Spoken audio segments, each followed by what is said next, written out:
A wild lion didn't attack the ranger. He led him somewhere no human was meant to see. Caleb Ward had spent a lifetime learning when to walk away from danger. But that evening, in the fading light of the hills, a lion stood in his path and didn't move. It didn't roar. It didn't threaten. It simply turned and waited for him to follow. Every instinct told him to leave. But something in those eyes felt different. Not wild, not cruel, almost human. And what Caleb would find beyond that silence would change the way he understood both the wild and himself. The lion didn't roar. That was the first thing Caleb Ward noticed, and the one detail that didn't make sense. In his line of work, silence from a predator was never comfort. It was calculation. But this felt different. The animal stood in the middle of the narrow dirt road, unmoving under the fading Texas sun. Dry wind brushed through the grass, carrying dust across the open land, yet the lion held its ground as if the world itself had paused around it. Caleb slowed his truck to a stop. He studied the animal carefully. No tension in the shoulders, no lowered head, no sign of attack. Just a steady gaze, locked onto him with something he couldn't name. Not dominance, not fear, urgency. Caleb stepped out slowly, boots touching the dry earth with a dull crunch. He kept his movements measured, controlled. Years in the field had taught him one rule above all: never misread silence. "Easy," he murmured under his breath. The lion didn't react. Instead, it turned. Not fully. Just enough to step off the road into the tall grass. Then it stopped. And looked back. Caleb frowned slightly. The lion moved again, a few slow steps deeper into the brush. Then it paused once more, looked back again, waiting. A strange tension settled in Caleb's chest. This wasn't random behavior. It wasn't instinct. It was deliberate. "No," he muttered. "That's not how this works. You don't follow unpredictable animals. You don't step into situations you don't control. And you definitely don't trust something you don't understand." He had broken that rule once. It had cost him more than he was willing to admit, even to himself. Caleb glanced back at his truck. He could leave, call it in, walk away like he always did when things felt off. That would be the right decision, the safe one. The lion shifted again. Step, pause, look back, a third time. Caleb let out a slow breath, jaw tightening. The pattern was too clear now, too intentional to ignore. It wasn't leaving, it was waiting for him. For a long moment he stood there, caught between instinct and something quieter, something harder to define. The wind moved around him, low and steady, as if urging him to decide. The lion didn't move, didn't push, just waited. Caleb reached into the truck and grabbed his pack without fully deciding to. The motion felt automatic, like something his body chose before his mind could argue. "This is a mistake," he said softly. But he stepped forward anyway. The grass brushed against his legs as he left the road behind. The world seemed to narrow with each step, the open land giving way to something more confined, more uncertain. Ahead, the lion moved just enough to stay visible, never too far, never too close, not leading, not fleeing, something in between. Caleb followed, his senses sharpening, every sound clearer now. The crunch of dry soil, the whisper of wind, the steady rhythm of his own breath. The light began to fade as the land dipped slightly, shadows pooling ahead. The lion stepped into them, then stopped. This time it didn't look back right away. It stood still, head slightly lowered, ears forward, listening. Then slowly it turned. Their eyes met again. And in that moment, Caleb understood something he couldn't explain. This wasn't a threat. This was a request. He swallowed, voice barely a whisper. "What are you trying to show me?" The lion turned without answering and disappeared into the shadow. Caleb hesitated, just for a second. Then he followed. The ground sloped downward, drawing Caleb into a stretch of land he rarely entered alone. The open road was gone now, replaced by a narrow passage of dry brush, weathered stone, and low branches that caught at his sleeves as he moved. Evening light thinned above him, turning the sky from gold to a pale, dusty violet. Ahead, the lion remained just visible, its large frame slipping through the land with an eerie calm. Caleb kept a careful distance. What unsettled him wasn't the danger. He understood danger. It was simple, honest, immediate. What unsettled him was the strange order in the animal's behavior. It slowed when he slowed. It paused when he paused. More than once it turned its head just enough to make sure he was still there. That was what stayed under Caleb's skin. Not wildness, intention. A breeze moved through the narrow cut in the hills, cooler here, carrying the smell of dry earth and old cedar. Caleb adjusted the strap of his pack and kept walking, though each step seemed to wake something he preferred buried. He had spent years building a life out of procedure, distance, and control. It was easier that way. Easier than remembering the day hesitation had cost him more than failure ever could. He saw it again now in fragments. A rescue call, a fenced ravine, a frightened animal separated from its young, one wrong judgment, one delay, and afterward, a silence that had followed him longer than any sound ever had. Caleb stopped for a moment, pressing his tongue against the inside of his cheek. "Not again," he muttered, though he wasn't sure whether he meant the memory or the choice in front of him. The lion had stopped, too. It stood near a bend where the path narrowed between two outcroppings of stone. It did not come back for him. It did not grow impatient. It simply waited in profile, ears slightly forward, as though it understood that some things could not be rushed. That quiet patience did something unexpected to Caleb. It didn't erase his caution, but it made room for something else. He moved on. The passage tightened, loose stones shifted beneath his boots, thorny brush pressed in from both sides, and the air felt heavier, more enclosed. This part of the reserve always seemed older than the rest, as if the land had folded inward and chosen to keep its own secrets. The lion slipped through first, then vanished briefly behind a wall of brush. Caleb rounded the bend and stopped. At first he saw nothing unusual, just flattened grass, disturbed dirt, and one broken branch hanging low where something heavy had pushed through. Then he noticed marks in the ground, signs of struggle, a dragged line cutting through the dust. Fresh. His body tightened instantly. He crouched and touched the earth with his fingertips. The soil was still loose, recent.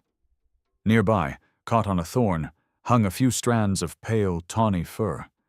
The lion reappeared several yards ahead, but this time it did not move.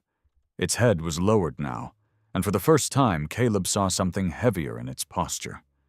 Not urgency, fear. A sound drifted through the brush ahead, faint, fragile, uneven. Not a growl, not a warning. A breath trying not to become a cry. Caleb slowly rose to his feet, every nerve sharpening at once. The lion turned toward the sound, then looked back at him, not with command, but with a kind of terrible hope. And Caleb understood all at once that whatever waited beyond that bend was not only injured, it was running out of time. Caleb stepped forward, slower now, as if the air itself had thickened around him. The sound came again, thin, strained, barely holding together. It pulled him past the bend where the brush opened into a shallow hollow carved between stone and earth. That was when he saw her. The lioness lay on her side, body tense with exhaustion, one hind leg caught in a tight steel snare, half buried beneath the dirt. The wire had twisted deep, holding fast in a way that spoke of time. Too much time. Her breathing came unevenly, each rise of her chest shallow and fragile, as if the effort itself cost more than she could afford. Caleb didn't move closer immediately. He had seen traps like this before. Not accidents, not random. Something set with intention, left behind to do its work without witness. The ground around her told the rest of the story. Scuffed dirt, broken brush, a desperate attempt to break free that had only tightened the hold. But what stopped him wasn't the trap. It was the way she was positioned. Even in that state, she had angled her body slightly, as if shielding something behind her. One foreleg stretched just enough to block the space beyond her flank, her head turned not toward Caleb, but toward whatever she was trying to keep hidden. Caleb's gaze shifted. At first he saw only grass, then it moved. Two small shapes, pressed low against the earth, barely visible beneath the dry brush. They trembled, not with sound, but with the fragile effort of staying still. Cubs. Too young to run. Too young to survive without her.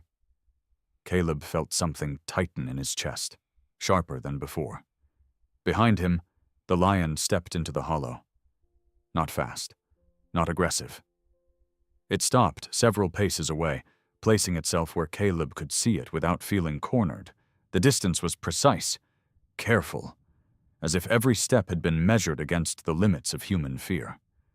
Caleb glanced back over his shoulder. The lion didn't advance. It didn't challenge him. It simply stood there, watching, not him, but the space between him and the lioness. Waiting. Caleb exhaled slowly, then turned back. He moved forward, lowering himself to one knee just beyond the lioness's reach, her head lifted weakly, a low, strained sound escaping her throat. Not a warning, but not surrender either. "I know," he said quietly. "I see them." Her eyes flickered, unfocused but aware enough to track him. She didn't strike, didn't lunge. She only held her ground as much as her failing strength allowed. Caleb reached for his pack, every movement deliberate. He could feel the lion behind him, its presence heavy, undeniable. Any instinct would have told him to keep it in sight, but he didn't. Instead, he shifted his position, turning his body toward the snare, his back now angled, partially exposed, to the animal behind him. A choice. Not fast, not dramatic, but final. His fingers found the wire, testing its tension. It was tight, deep. He would have to cut it cleanly, or risk making it worse. The lioness flinched as he touched the metal, her muscles tightening. A faint, broken sound slipped from her chest. The cubs stirred behind her, pressing closer together. Caleb paused. Then, carefully, he spoke. Not to calm the animal, but to steady himself. "Just hold on." He adjusted the cutter from his pack and set it against the wire. The metal resisted at first, stubborn, unyielding. He tightened his grip and pressed harder, feeling the strain run through his arms. Behind him there was movement, not forward, not aggressive, just a shift of weight, a step that stopped as soon as it began. The lion was holding its ground, trusting him. The realization settled deep, heavier than the moment itself. Caleb tightened his grip and pushed. The wire snapped. The release was sudden, sharp, a tension breaking all at once. The lioness's leg dropped free, her body jolting as the pressure gave way. She gasped, a raw, exhausted sound, and tried to move, but her strength failed her. Caleb pulled his hands back immediately, giving her space. Behind him, the lion moved at last. It stepped forward, closing the distance in 2 slow strides before lowering its head near the lioness, brushing gently against her neck. Not urgency now, not fear. Something steadier, something that had been held back. The lioness responded faintly, her breathing still uneven but no longer fighting against the trap. One of the cubs edged forward, pressing against her side. Caleb watched, unmoving. The scene settled into a quiet he hadn't expected. No chaos, no sudden violence, just a fragile balance held together by something that had nothing to do with control. He rose slowly to his feet. For a moment, the lion lifted its head and looked at him, not as a threat, not as a stranger, but as something that had been allowed inside a line few ever crossed. Caleb held that gaze, feeling the weight of it settle into him. He had come here thinking he was following an animal in distress, but now he understood. He hadn't been led to a problem. He had been trusted with a beginning. For several long seconds, No one moved. The hollow held its breath around them, the injured lioness on the ground, the two cubs pressed against her side, and the male standing close enough to shield them all without ever forcing Caleb back. The last of the evening light rested on the rocks above, fading into a muted gray blue that softened every edge. What remained in that small, hidden space was not fear exactly, but a silence so complete it felt almost sacred. Caleb knew what procedure demanded. Radio for support, secure the area, bring the animals in, remove risk, control the outcome. He had lived by those rules for years, but standing there now he could feel the truth of this moment pushing against everything he had built his life around. The lioness was weak, but she was breathing easier. The cubs were alive, and the male, who could have chosen instinct, force, or panic, had chosen restraint, again and again. Caleb reached slowly into his pack and pulled out a small field wrap and a bottle of water. He set both on the ground a few feet away, not too close, not too sudden. An offering, not an intrusion. The male's eyes followed the movement, but he did not react. Caleb crouched once more, this time only long enough to slide the water tray from his kit across the dirt. It stopped near the lioness's forepaw. She lifted her head weakly, nostrils flaring, then lowered her mouth to it in small, careful sips. One of the cubs leaned against her shoulder, unsteady but determined to stay close. A rough breath left Caleb's chest. It would have been easy to call this a rescue and make himself the center of it. Easy to believe that stepping in meant taking over. But that was the old mistake, wasn't it? The old wound beneath all the training and distance. The belief that saving something meant you had to possess it, move it, manage it until it fit inside human certainty. He looked at the family in front of him and understood, with a clarity that felt both painful and clean, that they did not need to be claimed. They needed room. The male lion shifted then, placing himself between Caleb and the cubs, not aggressively, not with menace, but with a calm finality that drew a clear line in the dust. This far, no farther. Caleb nodded once, more to himself than to the animal. "I understand," he said quietly. He rose to his feet and took a slow step back. Then another. Nothing in the hollow changed at first. The male held his place. The lioness remained low, gathering strength in shallow breaths. The cubs stayed tucked close, hidden in the fading brush and shadow. Caleb kept retreating until he reached the edge of the clearing. There he stopped and looked back one last time.